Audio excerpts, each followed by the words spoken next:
Coach, if you would, opening remarks, please. Disappointed, of course, getting beat.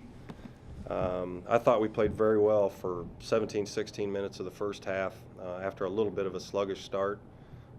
Offense was moving the basketball. I really liked the way we were playing at both ends of the floor. And in the second half, we kind of came out. I think we had 5 fouls at the first media timeout, standing around a little bit defensively, and we quick shot. So they got some transition baskets to be able to take our lead away and get up a little bit. So I think that's where the game was lost. I know Murph loses a rebound wide open there to tie it, and that out-of-bounds play, there was no communication there, and losing that. Those are plays that you need to make at the end of games, but also I don't think that's where the game was lost. I thought the game was lost with our ball screen defense in the second half. They were getting their feet to the paint because we weren't communicating as well as we needed to, and then we were fouling too much. But give them a lot of credit. I really like Porter's team. That's a team that shares it, plays very, very well together. You know, I think they're 10-1 their last 11 games. They're smart and they play the right way. That's why they're leading the conference.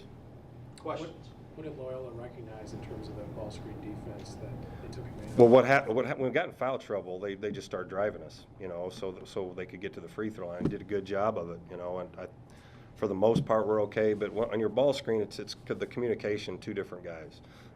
The guy that's guarding the guy setting the screen has to communicate early because the guard has to adjust his feet because we want to make him. You have to use the ball screen and come off it. I thought 8 to 10 times in the second half the communication wasn't quick enough, and our guard didn't adjust and make him use it, and they just drove right down the side because the help is on the other side of the screen. So the guard's got to bring him that way. So it's something you've been around practice. We do ball screen defense every day, and it was good in the first half. Second half it was not good enough.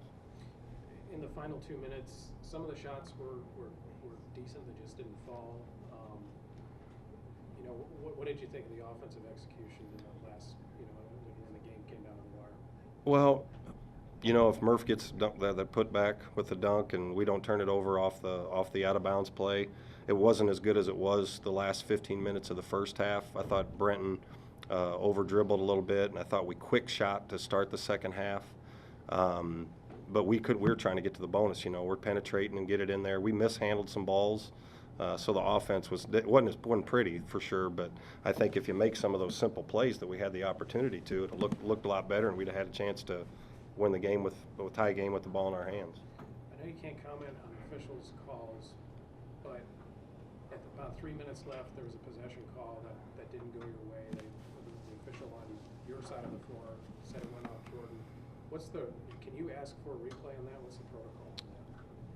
You can ask for it, but they're not. They can't do that there. You know, I can complain all I want. I don't know what happened. I never look up at the replay scoreboard. Staff was telling me they thought it should have been our ball, but unless it's the last couple minutes, you can't call for a replay and have them do it. And they have to do it. You know, if they have to go over together and call for it. I can't just say do it and they just automatically do it. As far as the effort, it certainly was better than Tuesday. You know, you didn't get that kill shot play at the end. I mean, where do you kind of move forward with the team after, you know, an effort that was pretty good, but obviously didn't get the result you wanted? Yeah, we play hard enough to win, but a lot of times we're not playing smart enough to win. And good teams don't make the mistakes that you may. You know, they're a good team. They don't make mistakes. That's the good teams that make fewer mistakes are the ones that are leading the conference. And that's one thing that we've got to do better on, and that's my job as a head coach to make sure to reinforce this. Try the things that help us be most successful. There's a lot left. We got 4 games left. There's a lot to play for. This is a disappointing loss. We got to learn from it, and you boo-hoo on this one, and you can't let it beat you Wednesday night at Drake. We have to get ready to go play at Drake. He's been playing well since he got into the regular rotation, but can you say something about Matt Day, who, you know, in the second half, really there for a while, kind of carried the team for a bit? Well, I don't know about carry. He always plays with great effort. You know, he's not one of your leading scorers. He's not going to get a lot of shots, but what he does is he brings something to the table with his effort. He gave up a couple buckets to Ingram there late that was tough, but he's going to fly in there. Devil may care when he comes in there. He's going to make something happen.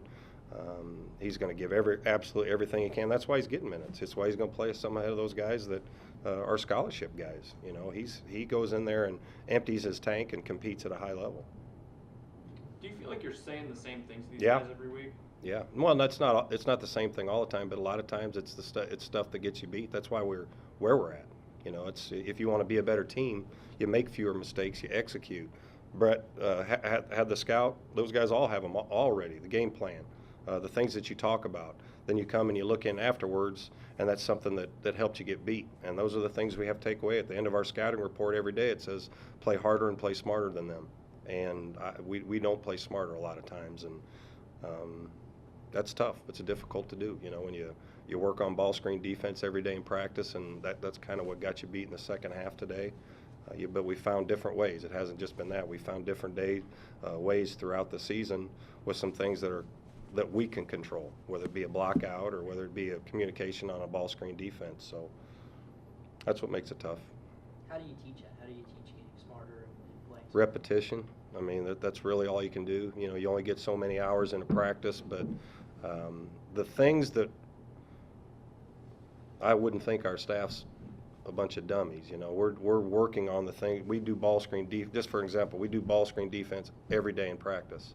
And today our communication in the second half wasn't good enough, and I think that's a big reason why Loyola beat us. Granted, they're really good, but I think if we did a better job of that, we win. So it's on the guys when they get out on the floor. They have to, with their communication, have a sense of urgency. You have to play both ends, and you have to play for 40 minutes. And a team like that, to beat them, you're going to have to make very few mistakes.